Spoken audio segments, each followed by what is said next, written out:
Now, before we visualize this feature map, let's jump back to our Colab and analyze what just happened in much more detail. So the first thing that we're going to do is, if you haven't done it already, input the image. We just did it in a previous video, but we can do it again. You can run this. And then before we run this cell, we do need to go here. I've added some helper functions to make the code cleaner, especially for functions that we want to use often, or functions that we don't need to understand all the levels of details. So we could just go here and do run cells in section, if you haven't done that already. And as you can see, this is our image. We could run it again. And this is the input image that was fed to this first stage of the neural network. So with that, we're going to jump right into this section here. And basically here, we're going to print the first stage. You can see that the moment we get the first one, we're just breaking out of it. So let me run this. And this is our first convolution with the values that we're familiarized with that we just ran. Now, another way we could do this is we could call the first index out of self.model. So remember, self.model,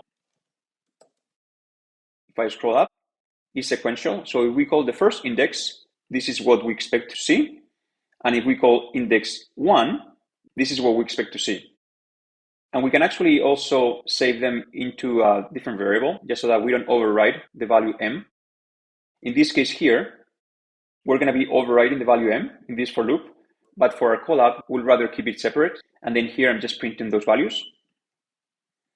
So we got the first convolution, and then the second convolution, the first convolution, and the second convolution. Let me close the table of contents so we can actually see it better. I'm going to run this first and then explain it. Our input image is 1 by 3 by 640 by 640. In a similar fashion as we did here, where we call the self.model and then 0, we can call self.model 0, and then we can actually call the conv weight and then the shape. So let me show you that. If I go here, if I print this, is M0, so we'll be printing this. Now I could get into the conv as well, and we'll be printing this instead. So I could do that, and that's what we printed, or even the activation, ACT. The reason why we are able to do this is because here we have both conv and activation. And we're able to do that because here on the conv class, when we initialize it, we created these variables inside self, conv and activation. Now, similarly, we could call conv, and then we could call the weights, and we could run that, and those will be the weights of that convolution.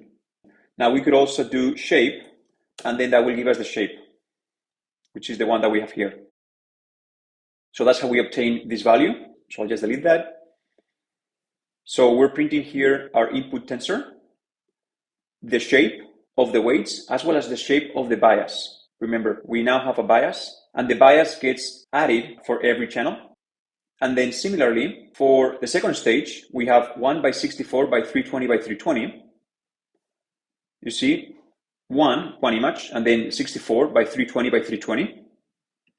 In PyTorch, the order is batch, channel, height, and width. But in this network diagram, it's actually being displayed like this, the channels at the end. And then similarly, as we did before, if we call index 1 for stage 1, we can also get the shape of the weights and the bias. The shape would be 128 by 64 by 3 by 3, which corresponds to 128, which is the output channel of this stage, by 64, the input channels, by 3 by 3. And that will give us a 1 by 128 by 160 by 160, which corresponds to, again, 128 right here by 160 by 160. Now, it is hard to visualize it, so that's why I generated this plot here. So here I'm displaying a 1 by 3 by 64 by 64. The idea is that I'm displaying the input image, but I'm not doing 640 by 640 because that would take 10 times more generating it, but also it'll be 10 times bigger. You wouldn't see this blue patch, which is very important for what I'm going to mention. So think that this is a 640 by 640, even though it's 64 across the height and width. The 640 by 640 by 3 image gets convoluted by a 6 by 6 by 3 filters, and there are 64 of those combinations that have been learned during the training.